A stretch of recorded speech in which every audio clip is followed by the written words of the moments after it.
Hello बच्चों, नमस्कार। मैं आपके अपने channel all exams GK with Vipin में आपका स्वागत करता हूं। देखिए दोस्तों, आज की जो हमारी क्लास नंबर 10 होने वाली है, देखिए वैसे तो ज़्यादा कुछ बताने की ज़रूरत नहीं है। आप जब इस क्लास को रोज़ फॉलो कर रहे हैं, ठीक है, तो आपने देख ही लिया होगा कि इस प्लेटफॉर्म की मेहनत आपके लिए कितनी है, ठीक है। तो दोस्तों देखिए, आपको क्लास को शुरू से एंड तक देखना है। कुछ बच्चे क्लास को स्किप कर जाते हैं, तो बच्चों उससे रिजल्ट नहीं बनता, ठीक है। उससे रिजल्ट नहीं बनता, उससे किसी प्लेटफॉर्म की क्वालिटी का पता नहीं चलता, ठीक है। जब आप क्लास को शुरू से एंड तक देखेंगे, क्लास को रोज फॉलो करेंगे, ठीक है, तो तभी आपको एक कंप्लीट रणनीति का पता चल पाएगा कि कौन आपके लिए कितनी रणनीति में काम कर रहा है। तो दोस्तों देखिए, जीके जीएस से आपको डरना नहीं है। आप हमारे साथ डेली तैयारी करते रहिए, अच्छे ढंग से करते रहिए, ठीक है। आपका सिलेक्शन सुनिश्चित है, ठीक। तो चलिए अपनी क्लास स्टार्ट करते हैं। देखिए बच्चों, आज की क्लास का अपना पहला क्वेश्चन क्या होने वाला है। तो देखिए दोस्तों, एक बच्चे का कमेंट था, मैं उसका उत्तर आपको दे देता हूं। तो देखिए, एक बच्चे का कमेंट था कि सर आप जो भी क्वेश्चन कराते हैं, सर उसका आप फुल एक्सप्लेनेशन यानी कि फुल डिटेल में आप उसे समझाइए।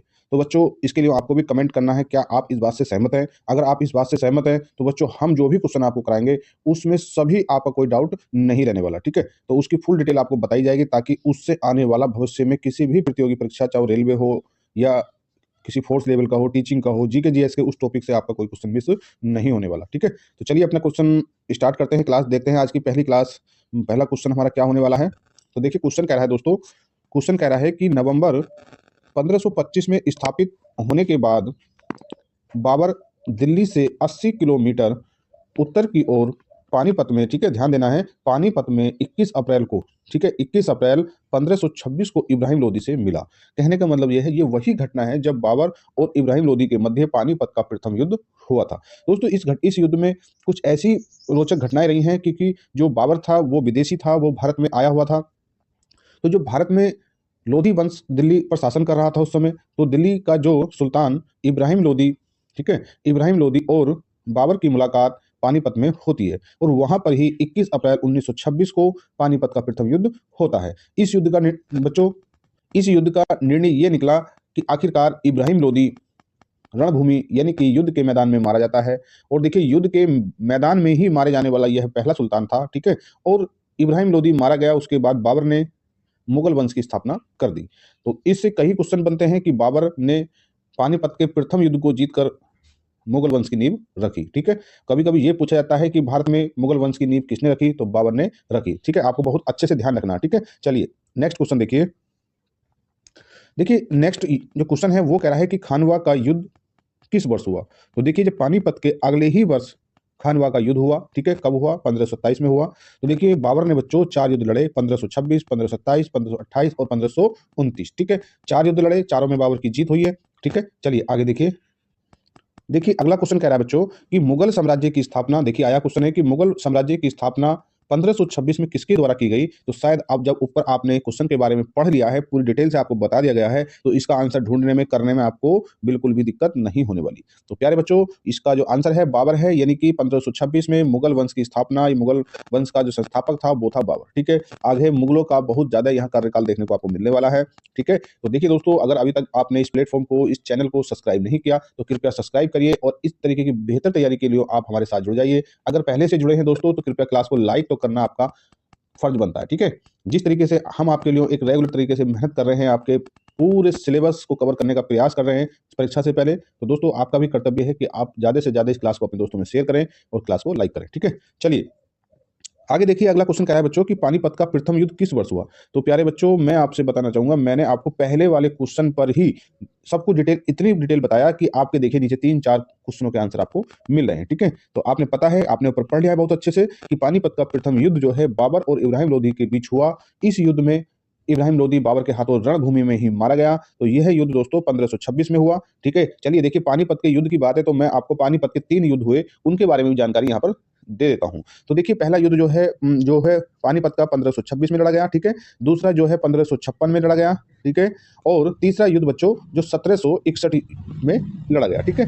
अब किस किस के बीच में लड़ा गया, जैसे जैसे समय आएगा हम आपको और एक्स्ट्रा डिटेल में बताते चलेंगे, ठीक है। अब आपको पानीपत का प्रथम युद्ध के बारे में पढ़ रहे हैं, इतना ही ध्यान रखना है अभी, ठीक है। जब हम अकबर के टाइम पीरियड की घटनाओं को देखेंगे, तो वहां हम सेकंड की भी बात करने वाले। जब हम आधुनिक भारत को पढ़ेंगे, तो दोस्तों हम आधुनिक भारत में 1761 ईस्वी की जिक्र करेंगे, वहां पानीपत का तृतीय युद्ध की घटना है, ठीक है। चलिए अगला क्वेश्चन देखिए। देखिए बच्चों, आप कमेंट करके आप कुछ कमेंट कर सकते हैं कि सर आप कितना बच्चों, हम आपको इन क्वेश्चन से एक-एक क्वेश्चन से 10-10 क्वेश्चन बता देंगे, 10-10 क्वेश्चन करा देंगे ताकि आपका कोई भी डाउट किसी तरीके का ना रहे। कुछ बच्चे इस तरीके के कमेंट करते हैं कि सर आप डिटेल में बताइए, कुछ बच्चे कहते हैं कि सर आप शॉर्ट शॉर्ट तरीके से फास्ट रिवीजन कराइए। तो बच्चों, आपको ज़्यादा से ज़्यादा अपना सुझाव कमेंट के माध्यम से भेजना है ताकि हम आपके सुझावों के माध्यम से ही काम कर सकें, ठीक है? तो देखिए, आपको ये पता होना चाहिए कि बाबर ने 4 युद्ध लड़े, कौन-कौन से लड़े? पहला पानीपत का युद्ध, दूसरा खानवा का युद्ध, तीसरा चंदेरी का युद्ध और चौथा जो युद्ध था बाबर का, वो बाबर का लास्ट युद्ध था, वो था घाघरा का युद्ध। तो बच्चों, इस क्वेश्चन का जो आंसर है, वो है 1529, ठीक है? तो आपने पता है कि 1526 में कौन-सा युद्ध लड़ा गया? पानीपत का प्रथम युद्ध, 1527 में खानवा का युद्ध, ठीक है? और 1528 में चंदेरी का युद्ध, ठीक है? और 29 में घाघरा का युद्ध, ठीक है? आपने ध्यान देना, बाबर ने 4 युद्ध लड़े, चारों में जीत हासिल की। इसकी क्या विशेषता थी? क्योंकि बच्चों, इसके द्वारा प्रथम बार तोपखानों का प्रयोग किया गया, यही इसकी सफलता का राज था। बाबर के जीतने का जो सफलता का राज था, उसके द्वारा तोपखानों का प्रयोग किया जाता था, ठीक है? और बाबर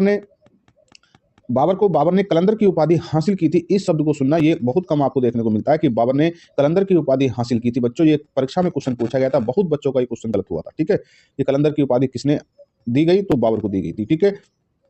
और कौन से युद्ध के जीतने के बाद दी गई थी बच्चों? तो इसका हम आपको जब आगे का क्वेश्चन आएगा तो हम बहुत अच्छे से बताने वाले हैं, ठीक है? चलिए, नेक्स्ट क्वेश्चन देखिए। देखिए, नेक्स्ट क्वेश्चन कह रहा है कि सूरी राजवंश की स्थापना किसने की? शेर शाह ने की। अब शेर शाह ने तो बच्चों की थी, तो इसका जो टाइम पीरियड रहा था, वो कौन-सा था? तो देखिए, मैं आपको बताऊँगा। तो शेर शाह सूरी था, वो 1540 से लेकर 1545 तक उसने शासन किया। तो इसके शासन की काफ़ी विशेषताएँ हैं बच्चों, वो हम आगे आपको बताने वाले हैं, ठीक है? चलिए, अगला क्वेश्चन देखिए। देखिए बच्चों, इसमें ये लिखिए कि 1538, ठीक है? क्या? 1538 में शेर खान, जिसे शेर शाह ने बंगाल पर आक्रमण कर गयासुद्दीन शाह को हराया था, ठीक है? इतना इंपॉर्टेंट क्वेश्चन नहीं है, परंतु ये क्वेश्चन काफ़ी इंपॉर्टेंट है, काफ़ी इंपॉर्टेंट है, काफ़ी बार परीक्षाओं में पूछा गया है, ठीक है? क्वेश्चन कह रहा है कि शेर शाह सूरी, ध्यान देना, शेर शाह सूरी और शेर खान का असली नाम क्या था? देखिए, आप शेर खान जानते हैं, आप शेर शाह जानते हैं, शेर शाह सूरी जानते हैं, परंतु इसका जो वास्तविक नाम था बच्चों, वो था फरीद, ठीक है? फरीद काफ़ी बार इसे परीक्षाओं में पूछा गया, ठीक है? चलिए, अगला क्वेश्चन देखिए। देखिए, क्वेश्चन कह रहा है कि क्वेश्चन देखिए कि सम्राट शेर शाह सूरी ने कई विश्राम गृह, मस्जिदों, सड़कों का निर्माण कार्य कराया, जिसमें ग्रैंड ट्रंक रोड सबसे प्रसिद्ध माना जाता है। देखिए, जो आज ग्रैंड ट्रंक रोड है, जो NH1 और NH2 को मिलाने से बनता है, ग्रैंड ट्रंक रोड है, जो बच्चों अमृतसर, दिल्ली होता हुआ कलकत्ता तक जाता है, इसे ग्रैंड ट्रंक रोड माना जाता है। तो इसका निर्माण शेर शाह सूरी ने ही करवाया था, ठीक है? परंतु इस पर आज का जो मौजूद हालत में जो ग्रैंड ट्रंक रोड है, ये उस समय का ग्रैंड ट्रंक रोड की कंडीशन नहीं है। उसमें उसके बाद दोस्तों इसे जो है डलहौजी के द्वारा इसका पुनर्निर्माण कार्य कराया गया था, ठीक है? तो चलिए, अगला क्वेश्चन देखिए, बहुत इंपॉर्टेंट क्वेश्चन था ये। ये ऐसे ही पूछा जाता है कि ग्रैंड ट्रंक रोड का निर्माण किसने करवाया? तो आपको बताना होता है कि शेर शाह सूरी ने कराया था, ठीक है? चलिए, अगला क्वेश्चन देखिए कि कन्नौज की लड़ाई, ध्यान देना, कन्नौज की लड़ाई में शेर शाह सूरी के द्वारा किसको हराया गया था और कब पराजित किया गया बच्चों? तो ये 1539 में, ठीक है? कन्नौज की लड़ाई में शेर शाह सूरी के द्वारा हुमायूं को पराजित किया गया था, ठीक है? चलिए, नेक्स्ट क्वेश्चन देखिए। देखिए बच्चों, आज के क्वेश्चन को फुल डिटेल में आपको बताने का प्रयास करा जा रहा है और बताया जा रहा है। अगर इससे भी और कुछ ज़्यादा एक्स्ट्रा जानकारी चाहिए तो कमेंट करना है, ठीक है? परंतु क्लास लंबी हो सकती है, आपको क्लास को शुरू से एंड तक देखना है। क्वेश्चन कह रहा है कि शेर शाह सूरी के द्वारा चांदी के सिक्कों को रुपए के मुगलों द्वारा जारी किया गया था। तो दोस्तों, तो जो चांदी के सिक्कों को मुगलों के द्वारा रुपए के रूप में जारी किया गया था, ठीक है? चलिए, अगला क्वेश्चन देखिए। अगला क्वेश्चन क्या कह रहा है? देखिए, अगला क्वेश्चन कह रहा है कि दौलत खान, ध्यान देना, बहुत ध्यान से पढ़ना है। जब आप ध्यान से नहीं पढ़ेंगे, कहीं न कहीं कन्फ्यूजन बन जाएगा और परीक्षा में भी क्वेश्चन इस तरीके का आया तो आप गलत कर बैठेंगे। देखिए, क्वेश्चन कह रहा है कि दौलत खान ने बाबर को काबुल में सम्राट इब्राहिम लोदी के विरुद्ध सहायता प्रदान करने के बदले में अपनी निष्ठा या संदेह भेजा था, ठीक है? वो दौलत खान था जिसने जो सम्राट बाबर को, काबुल में जो सम्राट था कौन? इब्राहिम लोदी, उसके विरुद्ध सहायता प्रदान करने के लिए संदेश वाहक भेजा था, ठीक है?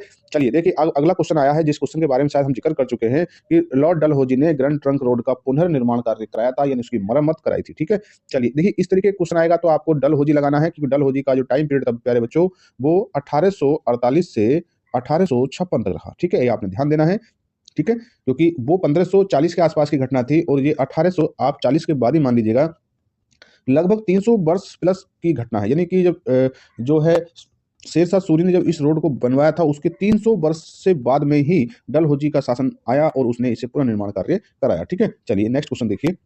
देखिए, क्वेश्चन कह रहा है कि जो सेना है, सेना को मजबूत करने के लिए अकबर ने मनसबदारी प्रथा शुरू की थी। प्यारे बच्चों, ध्यान रखना, ये क्वेश्चन कई बार परीक्षा में पूछा गया है कि अपनी सेना को मजबूत करने के लिए अकबर के द्वारा मनसबदारी प्रथा को शुरू किया गया था। ठीक है, चलिए नेक्स्ट क्वेश्चन देखिए, काफी इंपॉर्टेंट क्वेश्चन है कि अकबर जो है, देखिए 13 वर्ष कुछ माह की आयु में या 13 वर्ष की आयु में, ध्यान देना कि अकबर 13 वर्ष की आयु में पंजाब का शासक बना था। ध्यान देना है कि अकबर जो है 13 वर्ष की आयु में पंजाब का शासक बना था। और बच्चों 13 वर्ष यानी 14 वर्ष से कम और 13 से ज्यादा वो अपने पिता की मृत्यु के बाद उसने इसे सिंहासन को संभाला था। ठीक है, चलिए नेक्स्ट क्वेश्चन देखिए। देखिए क्वेश्चन कह रहा है प्यारे बच्चों कि मुगल शासक, ध्यान देना कि मुगल शासक अकबर का जन्म कहाँ हुआ। तो देखिए मुगल शासक अकबर का जन्म मैं बता देता हूँ कि अमरकोट के राजा वीरसैल के महल में हुआ था। ठीक है, अमरकोट के राजा के महल में हुआ था। ठीक है, और कब हुआ था प्यारे बच्चों, तो मैं आपको बता दूं 15 अक्टूबर 1542 में अकबर का जन्म अमरकोट के राजा वीरसैल के महल में हुआ था। ठीक है, चलिए अगला क्वेश्चन देखिए कि किस मुगल शासक ने दीन ए इलाही धर्म की शुरुआत की। तो वो अकबर ने की। कब की, तो 1582 में की थी। ठीक है, चलिए नेक्स्ट क्वेश्चन देखिए प्यारे बच्चों, हमारा सिद्धांत क्या है कि वन क्वेश्चन वन टाइम और वन टॉपिक मल्टीपल टाइम। यानी कि देखिए अब आप कहेंगे कि सर आपने तो ये क्वेश्चन अभी पूछ लिया, परंतु ये क्वेश्चन क्यों दोबारा आया। नहीं बच्चों, आपने पहले वाले क्वेश्चन की लैंग्वेज पहचानिए और इसकी लैंग्वेज पहचानिए। इस क्वेश्चन की लैंग्वेज कह रहा है कि निम्नलिखित में किसने दीन ए इलाही धर्म की स्थापना की। तो प्यारे बच्चों अकबर ने की। वो क्वेश्चन की लैंग्वेज अलग थी, इसकी लैंग्वेज अलग है। बच्चों हमें क्वेश्चन हम रिपीट नहीं करेंगे, परंतु उस टॉपिक से बनने वाला अगर कोई क्वेश्चन लैंग्वेज में है तो उसे हम अपनी क्लास में जरूर रखेंगे, ताकि बच्चा हर एक क्वेश्चन से टच में आ सके, ताकि परीक्षा में उसे यहाँ से प्रश्न देखने को मिले। ठीक है, चलिए अगला क्वेश्चन देखिए। क्वेश्चन कह रहा है कि अकबर के शासन में यहाँ देखिए राजा टोडरमल आपको लगाना है, टोडरमल लिखना है। अकबर के शासन में राजा टोडरमल मुगल साम्राज्य के वित्त मंत्री थे। ये ध्यान देना है, काफी बार परीक्षा में पूछा गया है कि अकबर के शासन काल में वित्त मंत्री कौन थे। तो राजा टोडरमल थे। ठीक है, चलिए अगला क्वेश्चन देखिए। देखिए प्यारे बच्चों, ये क्वेश्चन बहुत बहुत इंपॉर्टेंट है। आपको शायद इस तरह का क्वेश्चन नहीं मिला होगा, रेलवे ने पर ये पूछा है। ठीक है, क्वेश्चन कह रहा है कि 27 अक्टूबर, ध्यान देना क्योंकि देखिए अक्टूबर में ही अकबर का जन्म हुआ था और अक्टूबर में ही अकबर की मृत्यु भी हो रही है। ये मंथ भी अकबर की जन्म और मृत्यु के लिए बना हुआ है। कौन सा, अक्टूबर, क्योंकि 8 अक्टूबर में ही अकबर का जन्म कह रहा है कि अक्टूबर 1542 में अकबर का जन्म हुआ और 27 अक्टूबर 1605 को अकबर की मृत्यु होती है। कहाँ होती है, तो फतेहपुर सीकरी में होती है। ठीक है, फतेहपुर सीकरी में होती है बच्चों। और इसे कहाँ दफनाया गया, इसे जो है आगरा के सिकंदरा में दफनाया गया। ठीक है, चलिए नेक्स्ट क्वेश्चन देखिए और आज की क्लास का ये लास्ट क्वेश्चन होने वाला है। क्वेश्चन कह रहा है कि अवध, बंगाल और हैदराबाद राज्यों को अधिकृत राज्य के रूप में जाना जाता है क्योंकि मुगल साम्राज्य पर विजय प्राप्त की थी। ठीक है, तो दोस्तों देखिए आज की क्लास आपको कैसी लगी है। अगर क्लास अच्छी लगती है तो कृपया लाइक और शेयर करना है। ठीक है, इस प्लेटफॉर्म पर नए आए थे तो कृपया सब्सक्राइब कर लीजिएगा। चलिए मिलते हैं आपसे अगली क्लास में, तब तक जय हिंद, जय भारत।